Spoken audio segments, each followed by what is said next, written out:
우리 성도님들께서는 어떤 냄새를 좋아하시나요?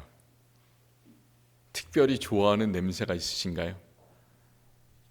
아빠 냄새, 엄마 냄새, 옛날 내가 키웠던 아기의 냄새, 사랑하는 사람의 냄새, 좋아하는 음식의 냄새, 여러 가지 냄새들이 있습니다. 그런데 참 신기한 점은 바로 지금 내가 그 앞에서 냄새를 맡지 않더라도 그 냄새가 몇십 년이 지나도 그 머릿속에, 우리의 가슴속에 기억이 난다는 그 사실이죠. 참 신기합니다. 그 냄새는. 사람이 몇 가지 냄새를 맡을 수 있겠습니까? 연구 결과에 의하면 사람은 10,000가지 냄새를, 서로 다른 냄새를 기억한다고 합니다. 그런데 이게 최신 연구 결과가 아니고 이전의 연구 결과였습니다. 21세기 들어서 어떤 다른 사람이 또 연구를 했는데 그 사람은 1조 가지 냄새를 기억한다고 합니다. 영어로 1 트릴리온, 그 다른 1 트릴리온이나 되는 다른 냄새를 서로 다르게 기억을 할 수가 있다고 합니다. 참 대단하죠. 하나님께서 우리를 만드신 그런 능력은 정말 대단합니다.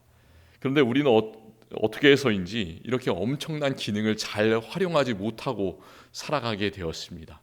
그 냄새가 그 냄새 같고, 이렇게 냄새보다는 뭔가 요즘은 눈에 보이는 것, 눈에 보이는 그런 자극적인 것을 더욱더 추구하면서 번쩍번쩍하는 것, 그런 것 때문에 우리의 시선이 이렇게 쏠리는 그런 세상이 되어버렸습니다. 그런 세상에 살게 되었습니다. 세상에는 참 여러 가지 냄새가 많습니다. 흙냄새, 사람 냄새, 좋은 향기도 있고, 때때로는 자연에서 나는 어떻게 이런 냄새가 있을까 하는 그런 악취들도 있고, 여러 가지 냄새들이 참 많이 있습니다. 그런데 요즘에는 그런 냄새를 잘 맡기가 어렵게 되었고, 또 특별히 2년간의 우리가 코로나 바이러스를 겪으면서 그 코로나 바이러스 중에 후유증이 많이 있는데 그 중에 참 이제 심각한 것이 맛과 냄새를 잘 맡지 못하게 된다는 것이 있죠. 그런 부작용을 경험하는 사람들도 많이 늘어나게 됐습니다. 오늘 우리는 예수님 주변에 있는 여러 가지 냄새들을 함께 맡아보려고 합니다. 예수님의 향기라고 하지 않고 저는 오늘 말씀의 제목을 예수님의 냄새라고 했습니다. 예수님의 향기라고 하고 싶었는데 왜 예수님의 냄새라고 했었냐면, 예수님 주변에는 향기가 나지 못하게 예수님을 모함하고 방해했던 그런 많은 사람들이 있었기 때문입니다. 그 많은 사람들 때문에 실제로 예수님께는 그런 항상 좋은 향기만 났던 것이 아니에요. 예수님은 참 어려운 길을 많이 가셨습니다. 예수님은 결국 이제 십자가로 가까이 나아가셨죠. 대제사장들, 바리새인들이 예수님을 고소했습니다. 예수님이 하나님의 아들이라고 주장한다고, 신성 모독죄를 저지르고 있다고 고소했습니다. 그것 때문에 예수님께서는 고난을 당하시고 이제 십자가에 못 박히시게 되었는데, 그때 예수님께는 어떤 냄새가 났을까요? 예수님께서 죽으셨을 때 그 나던 냄새는 우리 사람이 이제 무덤으로 가까이 나아갈 때 죽을 때의 냄새와 크게 다르지 않았을 것 같습니다. 피와 땀이 섞인 그 냄새, 그리고 썩는 냄새가 예수님의 몸에서도 우리와 똑같이 났을 것 같습니다. 이 사순절 기간에 우리는 예수님께 났던 그 모든 냄새를 맡았으면 좋겠습니다. 감사함으로 그 모든 냄새를 맡았으면 좋겠습니다. 그러면서 우리가 그분을 정말로 겸손하게 한 발 한 발 따라갔으면 좋겠습니다. 오늘 말씀에 한 여인이 나옵니다. 이 여인의 이름은 마리아입니다. 예수님의 주변에서 가장 좋은 냄새, 가장 좋은 향유 냄새가 퍼지게 했던 사람의 이름이 이 마리아입니다. 그의 모습을 생각해 보면서 우리도 예수님께 가장 좋은 향기를 어떻게 올려드릴 수 있을까 생각하면서 다짐하는 그런 시간이 되었으면 좋겠습니다. 오늘 말씀은 예수님께서 십자가에 달리시기 6일 전에 예루살렘과 가까운 그 장소 베단이라는 그 동네에서 일어난 일이라고 합니다. 그곳에는 예수님께서 자주 머무시던 그 친구들의 집이 있었습니다. 그 친구들은 마르다, 마리아, 이 나사로 삼남매였습니다. 한 집에서 이렇게 삼남매가 살고 있었는데 여기 나오는 마리아는 예수님의 어머니 마리아와는 다른 마리아입니다. 나사로는 바로 우리가 오늘 요한복음 12장 말씀을 읽었는데 바로 앞에 있는 요한복음 11장에서 죽은 지 나흘이나 되어서 냄새가 났었던 사람입니다. 그 냄새를 한번 생각해 보십시오. 얼마나 심한 악취가 났었을까. 그런데 예수님께서는 그를 다시 무덤에서 불러내어 다시 살게 되었습니다. 예수님을 믿는 사람에게는 이렇게 새로운 생명만이 보장되어 있습니다. 나사로가 이제 그 자리에 함께 앉아 있습니다. 다시 건강하게 되었어요. 그래서 오늘 말씀에서는 다시 그 무리와 옆에 있는 사람들과 예수님과 함께 자리에 앉아 있었다라고 기록하고 있습니다. 그러니까 아마 이 자리는 나사로가 다시 살게 된 것을 축하하는 잔치 자리였지 않을까 이런 생각을 해봅니다. 그리고 그 누이 마르다는 잔치 음식을 준비하고 있습니다. 그런데 마리아의 행동이 좀 이상하죠. 마리아는 갑자기 지극히 비싼 향유 곧 순전한 나드 한 근을 가져다가 예수의 발에 붓고 자기 머리털로 그의 발을 닦았다. 이렇게 요한이 기록하고 있습니다. 나드라는 것이 무엇일까요? 나드 한 근을 부었다고 하는데 나드는 풀 이름입니다. 그 풀은 상당히 귀한 풀이라고 합니다. 그 나드 향유는 나드라는 풀의 그 뿌리에서 추출을 한다고 합니다. 그런데 그게 그냥 아무 데서나 있는 게 아니라 히말라야 산맥, 아주 가장 높은 산들이 모여 있는 히말라야 산맥의 높은 그 3,000m 고지 그리고 5,000m 고지 그 사이에서만 발견되는 그 풀이 바로 나드 풀이라고 합니다. 그러니까 그 나드는 아무 데서나 구할 수가 없는 것이죠. 아주 귀한 그런 향유였습니다. 그리고 또 이것은 이렇게 예수님의 발에 부었다고 하는데 공기 중에 노출되면 바로 날아가 버리는 아주 휘발성이 강한 그런 향유였다고 합니다. 그래서 증발하지 않도록 그것을 그 당시에 아주 두꺼운 돌 이렇게 용기에 보관을 했었다고 합니다. 그리고 나드 한 근이 얼마인지에 대해서는 여러 가지 이야기가 있습니다. 우리가 파운드라는 단위를 쓰는데 파운드가 0.45kg 정도 됩니다. 그래서 그만큼 된다는 사람들도 있고 로마에서는 그거보다 약간 다른 그 근 단위를 썼다 그래서 0.32kg 정도 된다라는 사람들도 있습니다. 어쨌든 그게 한 근을 다 예수님의 발에 부었습니다. 그리고 그 향유는 아주 비쌌다고 이야기합니다. 가격이 300데나리온이라고 합니다. 1데나리온은 한 사람이 하루 벌어서 쓸 수 있는 그 하루의 임금이 1데나리온입니다. 그러니까 300데나리온은 300일을 꼬박 아무것도 쓰지 않고 벌어야 되는 그만큼의 돈입니다. 휴일날은 일을 하지 않기 때문에 한 65일 정도를 쉰다고 생각하면 365일을 꼬박 아무것도 쓰지 않고 벌어야 되는 그 돈, 그것을 예수님의 발에 한 번에 부었다라는 그런 말이죠. 그게 가능합니까? 그리고 마리아는 그 향유를 예수님의 발에 붓기만 한 것이 아니라 이제는 자신의 머리를 풀어서 그 긴 머리털로 예수님의 발을 닦았습니다. 그 당시 여자의 머리는 어떤 의미가 있습니까? 순수함의 상징이었습니다. 고린도전서 11장을 보시면 거기에는 여자의 머리와 관련된 그런 논쟁이 나옵니다. 교회 안에서 머리를 묶어야 되는가 풀어야 되는가, 여자가 머리가 길어도 좋은가 짧아도 좋은가, 무엇인가 베일을 써야 되는가, 그런 이야기들을 사도 바울이 하고 있습니다. 그리고 고린도전서 11장 15절에서 이렇게 말씀합니다. 만일 여자가 긴 머리가 있으면 자기에게 영광이 되나니 긴 머리는 가리는 것을 대신하여 주셨기 때문이라. 그러니까 긴 머리가 있는 사람은 그것이 자신에게 정말 경건한 상징이 된다는 그런 말입니다. 그런데 마리아는 그것을 자신의 몸을 가리는 데 쓴 것이 아니라 그 머리를 풀어 헤쳐서 예수님의 발을 닦는 데 사용했습니다. 그 옆에 있는 많은 남자들이 있었을 텐데 어떻게 생각했을까요? 그 당시에 2000년 전에 마리아가 참 수치스러운 그런 행동을 하고 있었다고 그 사람을 저주하고 조롱했을 것 같습니다.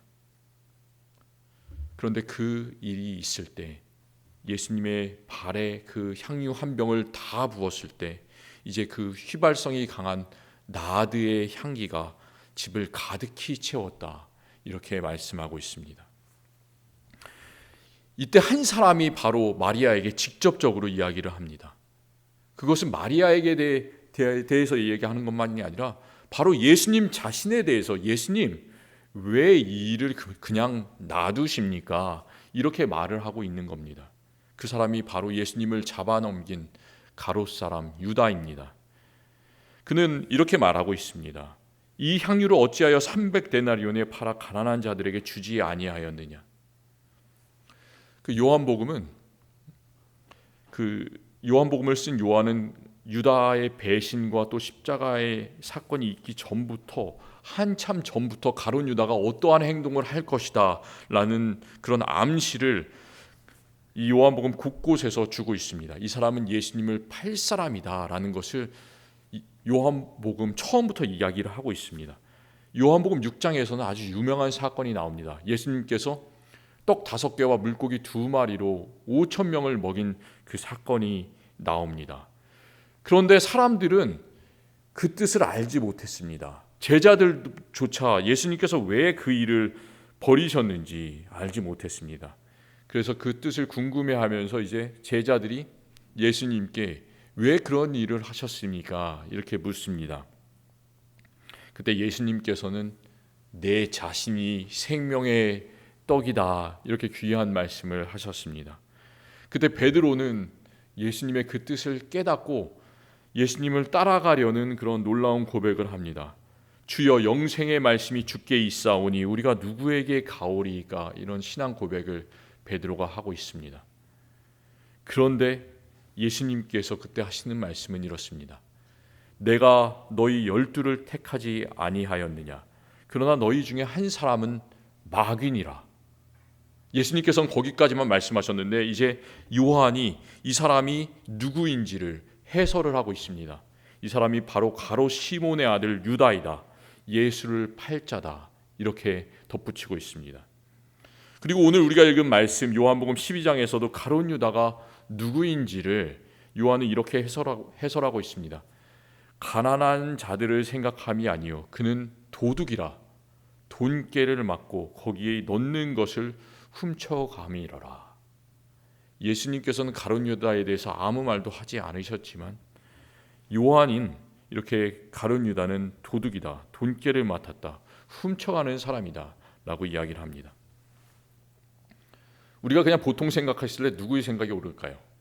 1년 연봉의 가치가 되는 그 향유를 단 한순간에 그냥 예수님의 발에 부어버린 마리아가 오를까요? 아니면 향유를 팔아서 가난한 자들에게 줘야 한다라고 주장했던 가룟 유다의 말이 오를까요? 우리는 이 두 사람 사이에 많은 차이점을 발견할 수가 있습니다. 많은 것들이 다 틀립니다. 마리아는 여자, 가룟 유다는 남자. 그리고 마리아는 이름 없이 예수님을 따르는 그런 사람, 베다니의 작은 마을에 살던 이름 없는 사람. 그리고 유다는 예수님의 12제자 중에 유명했던 사람, 예수님을 항상 따라다녔던 그 사람. 마리아는 그의 자매 마르다는 뭔가를 계속해서 잘 준비하고 청소도 잘하고 뭔가 뛰어난 그런 능력을 가지고 있는 것 같은데, 마리아는 성경에서 아무것도 하는 것 없이 그냥 가만히 앉아 있는 사람, 별다른 기술이 없어 보이는 그런 사람. 반면에 유다는 돈깨를 맡고 있었다고 했습니다. 계산에 능한 사람, 세상의 이치대로 잘 살아갈 수 있는 그런 사람입니다. 마리아는 말없이 행동으로 예수님을 섬기는 사람인 반면에 가룟 유다는 가난한 자들을 실제로 돕지 않으면서도 이렇게 도와야 한다고 말을 잘하는 그런 사람이었습니다. 우리는 요한복음의 이 말씀을 예수님을 섬기는 것이 옳은가? 그리고 다른 한편으로 가난한 사람을 도와주는 것이 옳은가? 이것을 판단하는 기준으로 삼아서는 안 됩니다. 우리는 그 둘 중에 하나가 옳다고 주장해서는 안 됩니다. 예수님께서는 이렇게 7절에서 말씀하십니다. 그를 가만두어라. 이 말씀은 마리아에게 한 말씀으로 보입니다. 마리아가 그 비싼 향유를 예수님께 쓰는 것이 옳고 가난한 자들은 무시해도 된다. 이렇게 예수님께서 말씀하고 계시는 것이 절대로 아닙니다. 예수님께서는 8절에 이렇게 말씀하십니다. 가난한 자들은 항상 너희와 함께 있거니와 나는 항상 있지 아니하니라 말씀하셨습니다. 이게 무슨 뜻일까요? 가난한 자들을 도와주지 않아도 지금은 된다라는 말씀처럼 들리는데 사실은 그렇지가 않습니다. 예수님께서는 이 말씀을 하실 때 신명기 15장 11절 말씀을 깊이 떠올리신 것으로 생각이 됩니다. 그 말씀은 하나님께서 가난한 자들을 어떻게 대해야 하는지 그 율법에 기록해 주신 그런 말씀입니다. 이렇게 말씀합니다. 땅에서는 언제든지 가난한 자가 그치지 아니하겠으므로 내가 네게 명령하여 이르노니 너는 반드시 너의 땅 안에 내 형제 중 곤란한 자와 궁핍한 자에게 내 손을 펼치니라. 이렇게 하나님께서는 가난한 자를 도와줘야 된다라고 이야기를 합니다. 왜냐하면 가난한 자들은 그치지 않기 때문에 그들을 볼 때마다 도와줘라. 그런데 예수님께서는 오늘 말씀에서 완전히 반대되는 그런 이야기를 똑같은 말씀 속에서 하고 계시는 것 같습니다. 우리가 실제로 사순절 기간에 마태복음 25장에 있는 그 양과 염소의 비유 그리고 최후의 심판의 그 말씀과 관련된 그 말씀들로 매일 아침 새벽 기도회를 온라인을 통해서 또 교회에 토요일엔 모여서 하고 있습니다. 마찬가지로 예수님께서는 그 말씀 속에서 내가 진실로 너희에게 이르노니 너희가 내 형제 중에 지극히 작은 자에게 한 것이 곧 내게 한 것이니라 이렇게 말씀하시면서 얼마나 우리가 가난한 자를 잘 섬겨야 되는지를 말씀해 주셨습니다. 이렇게 예수님의 관심은 언제나 부자가 아니라 가난한 자, 소외된 자, 옥에 갇힌 자, 병든 자, 귀신 들린 자였습니다. 그들에게 예수님은 직접 다가가셔서 그들을 손으로 만지시고 그들을 고쳐주시고 위로해 주셨습니다. 그런데 왜 예수님께서는 이 요한복음 12장에서만 가난한 자를 돕는 것을 왠지 탐탁하지 않게 생각하고 계시는 것처럼 보일까요? 그리고 반대로 이 잠깐이면 증발해 버릴 것 같은 그 값비싼 향유 1년 연봉을 부어버리는 그런 사치스러운 마리아의 헌신을 왜 그냥 이렇게 놔두고 계시는 걸까요? 잘 이해가 되지 않습니다. 예수님이 이 말씀 속에서 가난한 자를 돕는 것을 나쁘게 생각하지 않으십니다. 예수님께서 정말 나쁘게 보셨던 것은 가난한 자를 돕는 것 자체가 아니라 가난한 자를 이용해 먹는 그런 유다의 모습이었습니다. 실제로 우리가 살고 있는 이 세상 속에서 그런 일이 참 많이 생깁니다. 가난한 자를 위해서 헌금도 하고 가난한 자를 위해서 잘 사는 사람들이 많은 성금도 내고 그렇지만 때때로 많은 사람들은 자신의 순수한 마음이 아니라 가난한 자들을 이용해서 자신이 정말 너그러운 사람이다라는 자기의 이름을 세상에 알리려고 노력하는 많은 사람들이 있습니다. 예수님을 우리가 믿는다고 하는데 세상에 예수님을 믿는 많은 사람들이 사실은 예수님을 이용하면서 자기의 이름을 더 높이는데 자신의 사업을 번창하게 하고 자신의 이익을 추구하기 위해서 교회에 다니고 예수님을 믿는 사람들이 참 많이 있습니다. 우리가 만약에 그렇다면 그것은 가난한 사람들을 생각하는 척하면서 결국은 내 자신을 위해서 사용하는 유다와 크게 다르지 않을 것 같습니다. 이 말씀에서 예수님의 말씀, 그 마리아의 행동이 참 대단한 것은 그가 가난한 사람을 도와줄 수 있는 수만 달러의 그 많은 돈을 단번에 예수님의 발에 한 번에 부어버렸기 때문이 아닙니다. 마리아의 행동이 참 대단했던 것은 다른 사람은 바라보지 못하는 그 놀라운 것을 이 마리아는 볼 수가 있었기 때문입니다. 마리아가 볼 수 있었던 것은 무엇인가? 다른 사람들은 아무도 그때까지 보지 못했는데 마리아는 예수님께서 곧 죽으실 것이라는 것을 이미 마음속에 알았습니다. 마리아는 다른 데 떠벌리지 않았습니다. 나는 예수님을 위해서 이런 행동을 하고 있다라는 것을 전혀 이야기하지 않았습니다. 그냥 자신의 몸소 그 행동을 보이면서 정말 조용히 예수님의 죽음을 가장 귀하게 준비했었던 헌신의 모습을 마리아는 우리에게 보여줍니다. 예수님께서는 이렇게 7절에서 말씀하십니다. 그를 가만두어라. 나의 장래할 날을 위하여 그것을 간직하게 하라. 마리아가 그냥 하는 대로 놔둬라 이렇게 말씀하고 계십니다. 다른 사람들은 누구도 예수님께서 이제 6일 후면 십자가에 달릴 것을 알지 못했지만 한 사람, 그 사람은 알았습니다. 마리아 그 한 사람은 알았습니다. 그 사람이 유명하지 않았어도, 그 사람이 많이 배운 사람이 아니었어도 그 사람은 알았습니다. 다른 사람들은 값비싼 향유를 붓고 그 머리를 풀어헤치면서 예수님의 발을 닦는 그 모습을 손가락질하면서 참 부끄럽게 생각했겠지만 마리아는 그 부끄러움을 개의치 않았습니다. 예수님께서 십자가에서 부끄러움을 개의치 않았던 것처럼 마리아도 예수님을 따라가면서 그 십자가의 길에서 부끄러움을 개의치 않았습니다. 자신의 정말 모든 것들을 다 들여서 예수님의 죽음을 준비했습니다. 우리가 예수님의 이야기를 예수님께서 태어나실 때부터 예수님께서 자라나실 때, 사역하실 때, 죽으실 때까지를 이렇게 쭉 살펴보게 되면 가끔 엄청나게 예수님 주변에서 사치스러운 일들이 많이 벌어지는 것을 발견하게 됩니다. 예수님께서 태어나실 때 예수님께서는 그 베들레헴의 마구간에 정말 보잘것없는 그 자리에 태어나셨는데 예수님의 나심을 기뻐하면서 찾아왔던 동방 박사들은 세 가지 엄청난 선물을 준비해 가지고 왔습니다. 유향과 황금과 모략. 마구간에 그런 이름 없이 태어난 그 사내 아이에게 시골의 그런 마을에서 이 엄청난 선물들이 과연 무슨 소용이 있겠습니까? 이 선물들은 참 예수에게 있어서는, 그리고 그 부모에게 있어서는 엄청난 사치였습니다. 이해할 수가 없습니다. 요한복음에서 예수님께서 처음으로 일으키신 기적의 사건, 물을 포도주로 만드신 그 사건이었습니다. 사람들은 이미 다 그 잔치를, 혼인잔치를 즐기고 나서 이제 거의 다 끝 무렵이 되었는데 예수님께서는 어디 세상에 맛볼 수 없는 물로 포도주를 만들어서 최상급 포도주를 이제 잔치의 마지막에 내놓게 되었습니다.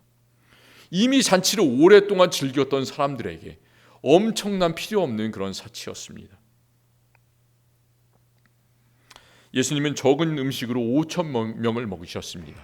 4,000명을 먹이셨습니다.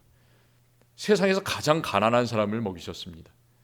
그런데 그 일이 벌어졌던 다음에 생겼던 그 마지막에 일어났던 일을 생각해 보면 이 모든 사람을 먹이신 다음에 12바구니가 차게 거두었더라, 12광주리가 차게 거두었더라 하고 있습니다. 예수님께서는 딱 5,000명을 먹일 정도만, 4,000명을 먹일 정도만 그렇게 딱 맞게 준비하셨으면 됐을 텐데 왜 그렇게 이렇게 아까운 세상에서 먹을 것이 남아 돌지 않는 세상에서, 굶주린 세상에서 12바구니가 남게, 광주리가 남게 그렇게 거두시는 것일까요? 사람들에게 엄청난 사치입니다. 예수님께서 죽으셨을 때, 십자가에 죽으신 후에 그 아리마대 사람 요셉이 예수님의 시체를 장사하기 위해서 빌라도에게 물은 후에 그 시체를 내려서 가지고 왔습니다. 그리고 이때 장사를 준비하는데 다른 한 사람이 또 예수님께 찾아옵니다. 그 사람은 요한복음 3장 16절, 하나님이 세상을 이처럼 사랑하라 하사 족생자를 주셨으니 이는 저를 믿는 자마다 멸망하지 않고 영생을 얻게 하려 하심이니라. 예수님께서 그 귀한 말씀, 주신 그 귀한 말씀을 오직 홀로 들은 그 사람, 니고데모, 유대인의 관원이 예수님을 잊지 않고 예수님께서 죽으셨을 때 찾아왔습니다. 그는 빈손으로 찾아오지 않았습니다. 예수님을 장사할 수 있는 그런 모략과 침약 섞은 것을 약 100리트라 정도를 가져왔다고 성경은 기록하고 있습니다. 그 100리트라라는 그 다리는 약 3.2kg입니다. 그런 엄청나게 많은 향유를 예수님을 장사하기 위해서, 향기가 나기 위해서 가지고 왔습니다. 그렇게 많은 향유가 필요가 없는데도 불구하고 엄청난 사치를 죽은 사람에게 하고 있습니다. 예수님께 일어났던 이런 많은 일들을 생각해 보면 처음부터 끝까지 사치스러움 자체입니다. 예수님은 왜 그렇게 놀라운 기적을 너무나 사치스럽게 보여주셨을까요? 예수님을 섬기는데 사람들은 왜 이렇게 많은 것들을 조금만 하면 될 텐데 그런 사치스러운 섬김을 보여줬을까요? 우리는 모든 세상에서, 우리가 살고 있는 세상에서 모든 것을 합리적으로 결정하려고 합니다. 논리적으로 생각하려고 하고 정확하게 계산해서 생각하는 것과 나오는 것이 맞아 떨어지는 것이 좋다고 생각합니다. 그런 세상에서 살아가고 있는 우리들에게 예수님의 이 모습, 예수님 주변에서 나타나고 있는 이런 섬김의 모습들은 잘 이해가 되지 않습니다. 그런데 왜 우리는 예수님을 가장 최고의 것으로 섬겨야 할까요? 그것은 하나님께서 우리를 사랑하신 그 사랑이 정말로 사치스럽기 때문입니다. 우리가 전주에 나눴는데 탕자를 사랑하신 그 아버지의 모습에서 보았던 것처럼 아버지는 그 말도 안 되는 죄인인 작은 아들을 큰 사랑으로 품어 안아주셨습니다. 그리고 그 사랑은 내 자신만 채우는 것이 아니라 그 사랑을 받은 사람 주변으로 흘러넘쳐서 모든 곳에 충만하게 되어 있습니다. 그것이 바로 하나님의 귀한 사랑입니다. 마리아는 말하지는 않았지만 하나님의 사랑의 법칙을 이미 알고 있었습니다. 그 큰 사랑을 이미 경험했던 사람이었습니다. 그래서 그가 부었던 나드 한 근의 향유 냄새에는 그 죽었던 나사로 그 오라버니에게 났던 그 썩은 냄새를 생명의 냄새로 바꾸었던 향유였습니다. 그리고 더 나아가서 예수님께 앞으로 나게 될, 십자가에서 나게 될 피와 땀과 그 썩은 냄새를 생명의 냄새로 바꾸는, 그것이 세상에서 가장 아름다운 향기가 될 것을 암시하는 그런 향유였습니다. 세상에서 참 비싼 그런 향유들이 많이 있더라고요. 향수 그 브랜드 탑 10을 한번 제가 살펴봤습니다. 한번 그 브랜드 중에 한 개 정도는 아마도 우리 여자분들은 가지고 계시지 않을까, 그런 생각을 해보면서 이렇게 인터넷을 찾아봤습니다. 그래서 제가 그냥 열어놓고, 제가 이런 향수를 팔기 위한 사람도 아니고요, 전혀 이런 브랜드하고는 관계가 없습니다. 그런데 한번 말씀을 드릴게요. 에르메스, 샤넬, 까롱, 아니쿠탈, 바카라, 조이, 랄프 로렌, 클라이브 크리스천, 자르, 살라니, 뭐 이런 향수들이 있다고 합니다. 좀 들어보셨나요? 예, 뭐 고개를 저으시는 분도 있고 끄덕끄덕 하시는 분도 있고 그러실 텐데, 이런 향수들의 가격을 한번 살펴보니까 싼 것은 한 수백 불, 비싼 것은 수천 불, 뭐 만 불이 넘는 것도 있다고 그렇게 이야기를 합니다. 저는 뭐 이런 브랜드들을 전혀 홍보할 생각은 없습니다. 그리고 아무리 좋은 향수를 뿌려도 씻지 않는다면 아무런 효과가 없는 것을 알고 있습니다. 그래서 그냥 샤워를 매일매일 하는 게 좋다, 이렇게 알고 있습니다. 그런데 이 말씀을 드리는 것은 우리에게 어떤 향수가, 어떤 향기가 나고 있는가, 이것을 생각해 보기 위해서입니다. 저와 우리 성도님들에게서는 어떤 냄새가 납니까? 나에게서는 과연 어떤 냄새가 날까? 나는 세상의 이익과 세상의 방식대로 살아가는 나머지 세상의 썩은 냄새가 나고 있습니까?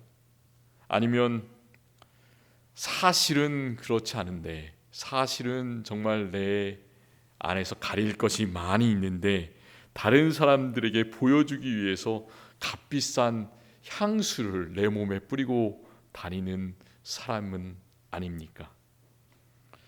아니면 마리아가 자신의 모든 것들로 드린 그런 가장 귀한 향유의 냄새가 나에게서 나고 있습니까? 과연 나에게서 어떤 냄새가 나는지를 생각해 보셨으면 좋겠습니다. 에베소서에서 사도 바울은 이렇게 말씀합니다.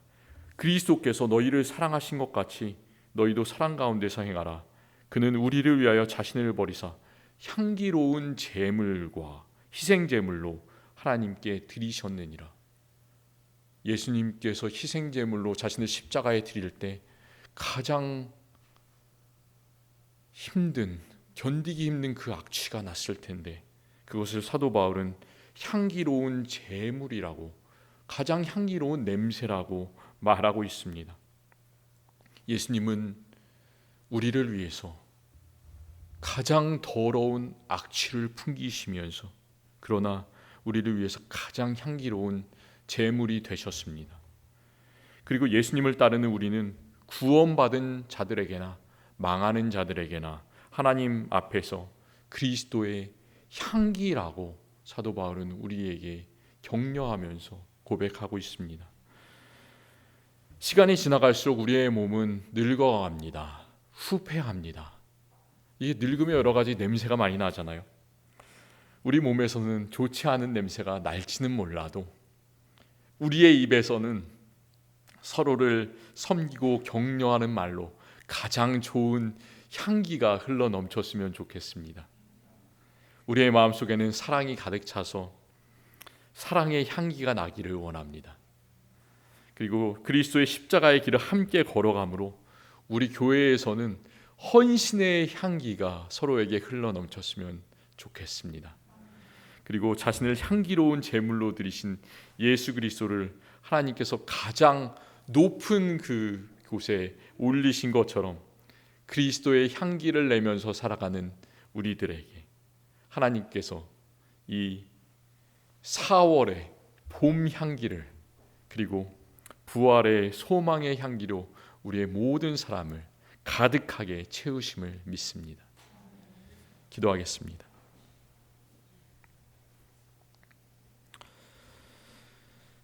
하나님, 이 4월의 아름다운 계절을 우리에게 주시니 감사하고 또 이 자연 속에서 꽃 냄새 속에서 우리가 하나님께서 만드신 그런 놀라운 향기들을 맡을 수 있게 하시니 참 감사합니다. 그렇지만 우리는 예수님의 향기를 드러내는 것보다 세상의 썩은 냄새를 풍기는 그런 사람들입니다. 주님 불쌍히 여겨 주옵소서. 마리아의 그런 놀라운 헌신을 바라보면서 우리의 모습 가운데서도 놀라운 향기가 나기를 원합니다. 우리가 가는 곳마다 또 우리가 섬기는 곳마다 그 마리아의 가장 아름다운 향유의 냄새로 채워질 수 있게 인도하여 주시옵소서. 예수님께서 이 세상에 가장 아름다운 향기가 되셨던 것처럼 우리를 그렇게 채워 주시옵소서. 우리가 이 십자가의 길을 따라가는 이 기간에 우리가 입으로만 떠드는 것이 아니라 정말로 겸손한 섬김으로 형제 자매를 돌아보고 예수 그리스도를 가장 최고로 섬길 수 있는 우리들 되게 하여 주시옵소서. 예수 그리스도의 이름으로 기도드립니다. 아멘.